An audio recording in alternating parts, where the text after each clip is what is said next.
All right, so this coaster is a Vekoma Super Boomerang. It starts off with a swing launch. Boosts you backwards up a 172-degree spike back through the station. And here's the star of the show.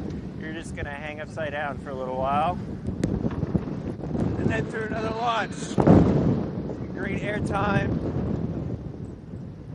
And through a dive loop, another boost, a corkscrew, back up that same spike. And then you get to do it all again backwards in reverse.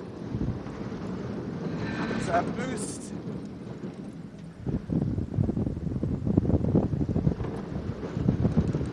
More great air time right there.